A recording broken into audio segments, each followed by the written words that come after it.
Hello friends, welcome to Eduhub. Eduhub online classes में आपका स्वागत है। आज हम डिस्कस करेंगे दोस्तों, मैंने आपको बताया था कि अब जो है हम पिछले ईयर के क्वेश्चंस पेपर भी एक क्वेश्चंस पेपर एक वीक में जरूर सॉल्व करेंगे। हो सकता है अगर मेरे को थोड़ा टाइम मिल जाए तो मैं 2-3 दिनों में एक क्वेश्चंस पेपर आपसे सॉल्व करवाऊंगा। ये क्वेश्चंस पेपर सॉल्व करने इसलिए जरूरी है दोस्तों, ये ही क्वेश्चंस जो है एग्जाम में रिपीट होते हैं या इसी से रिलेटेड क्वेश्चंस जो एग्जाम में रिपीट होते हैं दोस्तों। अभी 19 सितंबर को जो कि लाइब्रेरियन 3rd ग्रेड का एग्जाम है, हम उसकी भी प्रैक्टिस कर रहे हैं। और राजस्थान पुलिस का एग्जाम जो कि 6th, 7th और 8th नवंबर को होने वाला है, ये क्लास इन दोनों के लिए बहुत ज्यादा इंपॉर्टेंट है। ये क्वेश्चंस पेपर राजस्थान कर्मचारी चयन बोर्ड द्वारा 2016 के अंदर कंडक्ट कराया गया था। ये लाइब्रेरियन 3rd जो है उसका ये क्वेश्चंस पेपर है फ्रेंड्स 2016 का। उसको आज हम एनालिसिस करने वाले हैं। आज हम इसका एंड टू एंड डिस्कशन करेंगे। मैं चाहता हूं फ्रेंड्स आप आंसर दें और अपना जो है स्कोर मेरे साथ शेयर करें, तभी मुझे समझ में आ पाएगा कि आपको जो है राजस्थान जीके और कंप्यूटर के अंदर कितनी आपकी पकड़ है। दोस्तों अगर आप बात करें इसकी लाइब्रेरियन की, तो इसके अंदर भी कंप्यूटर आएगा और राजस्थान जीके आएगा। और अगर आप बात करेंगे राजस्थान पुलिस कांस्टेबल की, तो इसके अंदर भी आपका जो है कंप्यूटर का पार्ट भी है और इसके साथ में आपका ये वाला पार्ट भी आएगा, क्या कहते हैं राजस्थान जीके वाला पार्ट भी आएगा। राजस्थान जीके के अंदर कल्चर आएगा, जियोग्राफी आएगा, हिस्ट्री आएगी, जो इंपॉर्टेंट रिसेंट एक्टिविटी जो करंट अफेयर्स बोलते हैं, ये सब चीजें आएगी। तो हम स्टार्ट करते हैं। ये आप पेपर देख सकते हो 2016 का पेपर है, ठीक है। तो हम पहले कंप्यूटर के क्वेश्चन स्टार्ट करेंगे, उसके बाद हम स्टार्ट करेंगे फ्रेंड्स इसके राजस्थान जीके के क्वेश्चन स्टार्ट करेंगे, ठीक है। तो स्टार्ट करते हैं, चलो दोस्तों जरूर इस सेशन को आप अटेंड करें। मैं चाहता हूं इसके क्वेश्चंस जो हैं वो आप लोग ही दें, तभी आप लोगों को जो है चीजें क्लियर हो पाएगी।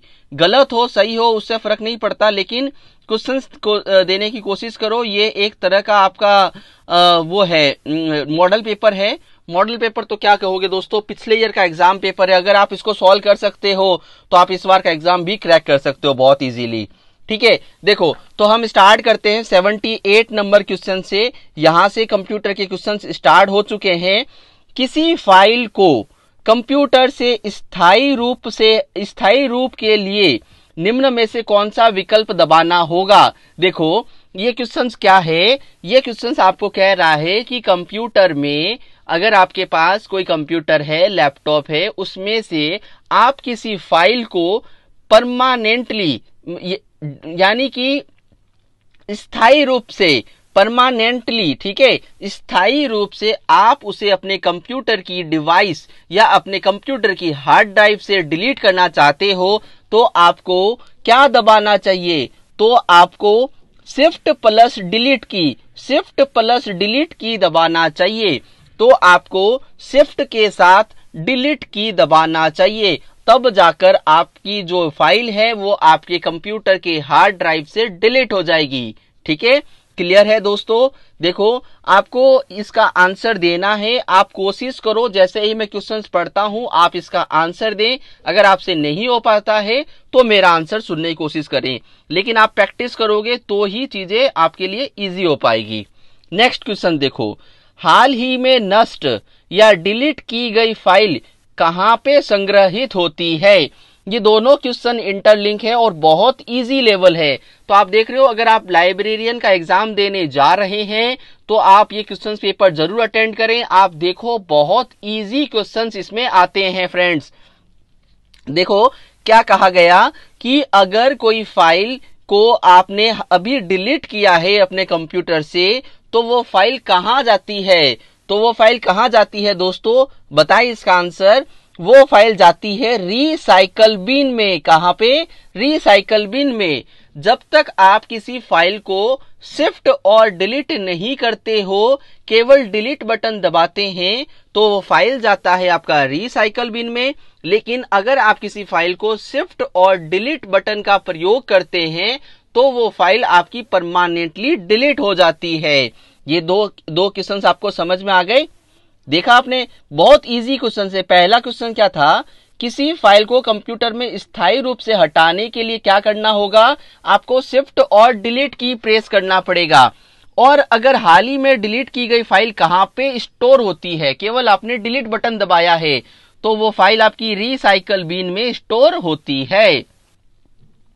चलो आगे, बग क्या है? क्या बग? बग क्या है? देखो, व्हाट इज बग? बग क्या है? कंप्यूटर की भाषा है यह एक दोस्तों। कंप्यूटर की भाषा में बग का मतलब होता है कंप्यूटर प्रोग्राम में त्रुटि, एरर इन प्रोग्राम। बग का मतलब क्या है? कंप्यूटर प्रोग्राम में त्रुटि। देखो, आपने कोई कंप्यूटर के अंदर कोई प्रोग्राम डिजाइन किया है, उस प्रोग्राम को कोई एंड यूजर उसको यूज कर रहा है, और जब उसको कोई प्रॉब्लम आई है तो उसको बग कहा जाता है।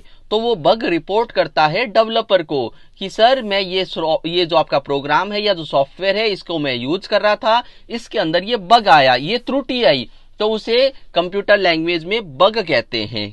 क्लियर है? चलो आगे, निम्न में से कौन सी प्रोग्रामिंग भाषा नहीं है? देखो, क्वेश्चंस को बहुत अच्छे से पढ़ना जरूरी है। ये पूछ रहा है निम्न में से कौन सी ऐसी भाषा है जो कि प्रोग्रामिंग भाषा नहीं है। तो इसका आंसर क्या होगा? मैं आपसे उम्मीद करता हूं कि आप इसका आंसर बता पाओगे। देखो, मैं आपको बताता हूं, फोरट्रैन, कोबोल और बेसिक, ये तीनों एक प्रोग्रामिंग भाषा है। लेकिन आस्की किसी भी तरह की कोई भी प्रोग्रामिंग भाषा नहीं है। तो इसका आंसर क्या होगा? आस्की। तो निम्न में से कौन सी प्रोग्रामिंग भाषा नहीं है? तो आस्की प्रोग्रामिंग भाषा नहीं है। और प्रोग्रामिंग भाषा कौन कौन सी है? तो ये भी आप याद कर लो। एक ही क्वेश्चन से आपको दो क्वेश्चंस याद हो रहे हैं कि फोरट्रैन और कोबोल और बेसिक जो है एक प्रोग्रामिंग भाषा है। आगे देखो, सीडीएस, आईएसआईएस में सीडी अक्षरों प्रयोग के लिए किया जाता है। सीडीएस और आईएसआईएस में सीडी अक्षरों का प्रयोग किन के लिए किया जाता है? किन के लिए किया जाता है? क्या आपको पता है इसका? सीडीएस और आईएसआईएस जो है, सीडी अक्षरों का प्रयोग कंप्यूटरकृत प्रलेखन यानी कंप्यूटर डॉक्यूमेंटेशन करने के काम आता है। किसके काम आता है? यह कंप्यूटर डॉक्यूमेंटेशन करने के काम आता है। क्लियर है?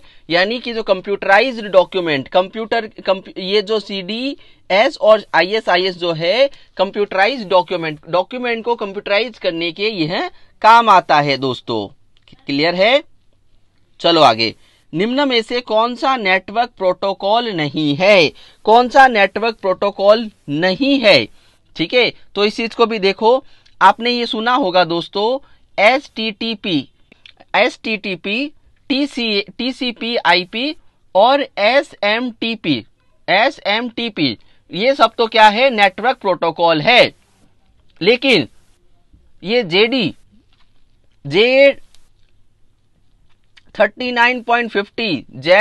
Z3950 ये कोई नेटवर्क प्रोटोकॉल नहीं है फ्रेंड्स। ठीक है, तो आपको इसका आंसर क्या हो जाएगा? आपका इसका आंसर आपका हो जाएगा Z3950, ये कोई भी प्रोटोकॉल नहीं है। तो बहुत इजी क्वेश्चन है फ्रेंड्स। निम्न में से कौन सा नेटवर्क प्रोटोकॉल नहीं है? Z3950। और प्रोटोकॉल कौन कौन से हैं? एचटीटीपी, TCP/IP और SMTP, ये सारे क्या है? प्रोटोकॉल हैं। क्लियर है? आगे चले। ओके, निम्न में से कौन सा वेब 2 उपकरण नहीं है? कौन सा जो है वेब 2 उपकरण नहीं है? तो वो है यूजीसी इंफ्रानेट। यूजीसी इंफ्रानेट क्या है? 2.0 उपकरण नहीं है। देखो, फेसबुक है, ब्लॉग है और RSS फीड भी है, लेकिन UGC इंफ्रानेट 2.0 उपकरण नहीं है। क्लियर है? क्लियर है फ्रेंड? चलें आगे। चलो, इलेक्ट्रॉनिक लाइब्रेरी है। इलेक्ट्रॉनिक लाइब्रेरी क्या है? इलेक्ट्रॉनिक लाइब्रेरी एक जनरल है, एक नेटवर्क है। ठीक है, इलेक्ट्रॉनिक लाइब्रेरी क्या है? एक जनरल का नाम है, एक पत्रिका है, एक विश्वकोश है या एक शब्दकोश है? नहीं, यह एक जनरल है। इलेक्ट्रॉनिक लाइब्रेरी एक जनरल है। मार्क के अंतर्गत शब्द, टर्म्स या अभिलेखों के संग्रह को निम्न में से क्या कहते हैं? क्या कहते हैं? देखो, बहुत इजी है, इसको समझने की कोशिश करो। मार्क के अंतर्गत शब्द, टर्म्स या अभिलेखों के संग्रह को निम्न में से क्या कहते हैं? हम क्या करते हैं, देखो इसको इंग्लिश में पढ़ोगे तो आपको ज्यादा समझ में आएगा। What is the collection of terms and record in mark?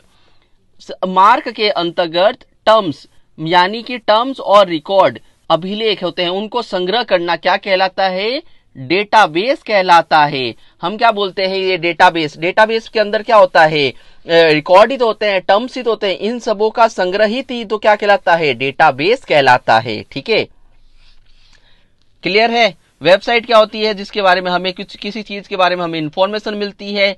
Network क्या करता है? एक दूसरे को जोड़ने का काम होता है। सिस्टम क्या होता है? जैसे कोई कंप्यूटर हो गया, ये सब सिस्टम हो गया। लेकिन इसमें क्या हो रहा है?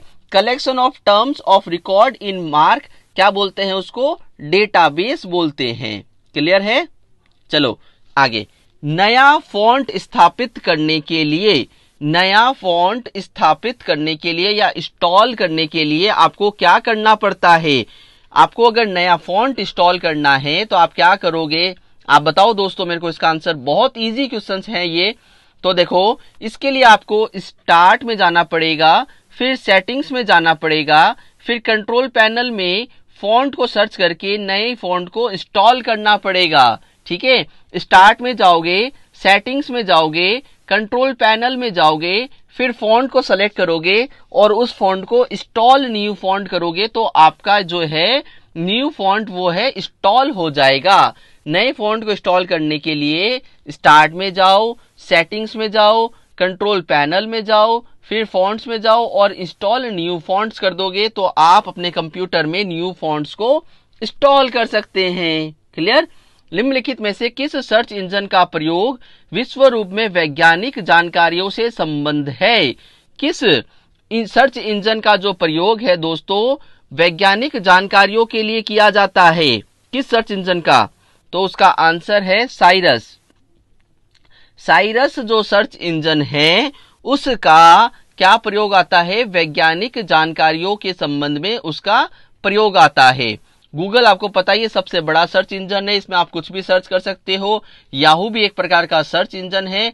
अल्टा विस्टा का बारे में मुझे नहीं पता। साइरस क्या है? एक ऐसा सर्च इंजन है जो वैज्ञानिक जानकारियों से संबंधित है। बताओ कोई कंफ्यूजन आपको? एकदम क्लियरली पढ़ाऊंगा दोस्तों जिससे आपको चीजें समझ में आती रहे। और आप ट्राई करो और मुझे स्कोर शेयर करना कि आपके कंप्यूटर में कितने मार्क्स आए और आपके राजस्थान जीके के अंदर कितने मार्क्स आए। ठीक है, उच्च स्तर की भाषा हाई लेवल लैंग्वेज है। उच्च स्तर की भाषा कौन सी है फ्रेंड्स? तो इसके अंदर जो मशीन स्वतंत्र है, मशीन इंडिपेंडेंट लैंग्वेज जो है वो हाई लेवल लैंग्वेज है, उच्च स्तरीय भाषा है। कौन सी? Machine independence. ठीक है, डिस्क स्थान निर्भर नहीं है, ओएस निर्भर नहीं है और मशीन निर्भर भी नहीं है। मशीन स्वतंत्र यानी मशीन इंडिपेंडेंस जो लैंग्वेज है वो क्या है? एक हाई लैंग्वेज, एक हाई लेवल की लैंग्वेज है। क्लियर है? आगे देखो, निम्नलिखित में से कौन सा कथन ई पत्रिकाओं के बारे में सच नहीं है? ई पत्रिकाओं के बारे में कौन सा कथन सच नहीं है? देखो, ये डिजिटल माध्यम से वितरित की जाती है, बहुत ही सही है। ई पत्रिकाएं क्या होती है? मतलब आप इंटरनेट पर जो न्यूज़पेपर पढ़ रहे हो उसकी बात हो रही है। ये डिजिटल माध्यम से वितरित होती है, बिल्कुल सही। इसका संपादक व संपादकीय होता है, यस। यह पूर्णतः निःशुल्क होती है, यह पूर्णतः निःशुल्क होती है। नहीं यार, ये निःशुल्क नहीं होती है, इसके लिए चार्ज देना पड़ता है। इसका भी क्रमिक अंतराल में प्रकाशन होता है। यस, एक अंतराल होता है, उसी के अंतर्गत ये प्रकाशित होती है। लेकिन इसका सही आंसर क्या है कि ये पूर्णतः निःशुल्क नहीं होती है। ये निःशुल्क नहीं होती, इसके लिए चार्ज देना पड़ता है आपको।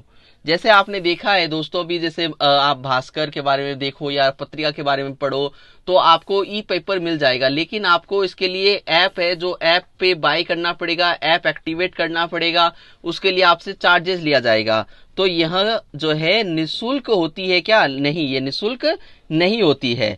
तो देखो, बहुत इजी क्वेश्चन है, अगर अपना थोड़ा सा भी आईक्यू लगाओगे आप तो क्वेश्चंस कर सकते हो। निम्नलिखित में से कौन सा कथन ई पत्रिकाओं के लिए सच नहीं है? तो ये है आंसर इसका कि ये पूर्णतया निःशुल्क नहीं होती है। ठीक है। निम्नलिखित में से कौन सा ओपन सोर्स सॉफ्टवेयर नहीं है? ओपन सोर्स सॉफ्टवेयर नहीं है दोस्तों, तो वो है विंडो। वो कौन सा है? विंडो। विंडो एक ओपन सोर्स सॉफ्टवेयर नहीं है। डी स्पेस, ग्रीन स्टोन और लाइनएक्स ये तो क्या है?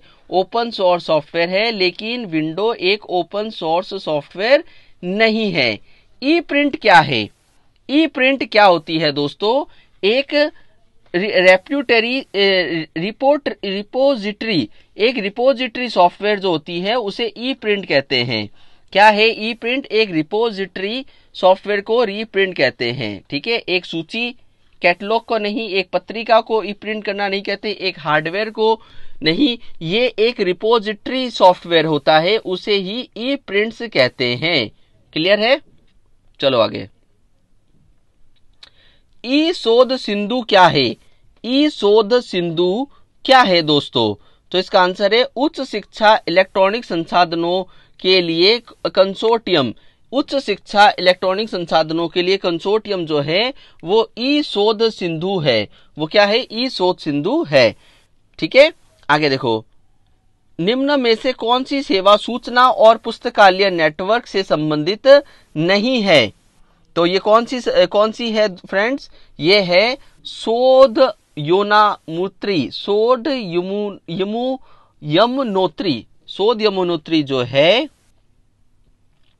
क्या है यह? शोध यमुनोत्री कौन सी सेवा सूचना और पुस्तकालय नेटवर्क इन्फिनिटी से संबंधित नहीं है? वो शोध यमुनोत्री। ठीक है। शोध गंगा, शोध गंगोत्री और ई शोध सिंधु तो संबंधित है, लेकिन शोध यमुनोत्री नहीं है। शोध गंगोत्री क्या है? शोध गंगोत्री के एक राष्ट्रीय स्तर की रिपोजिटरी है, ई सिनॉप्सिस है। शोध गंगोत्री की एक राष्ट्रीय रिपोजिटरी क्या है? ई सिनॉप्सिस। समकालित परिपथ इंटीग्रेटेड चिप आईसी का प्रयोग कंप्यूटर के किस पीढ़ी के लिए किया जाने लगा? आईसी का प्रयोग कब से किया जाने लगा? तो उसका आंसर क्या होगा फ्रेंड्स? उसका आंसर है तृतीय, यानी थर्ड जो इसका जनरेशन था, थर्ड जनरेशन से क्या यूज किया जाने लगा? आईसी का प्रयोग किया जाने लगा। क्लियर है?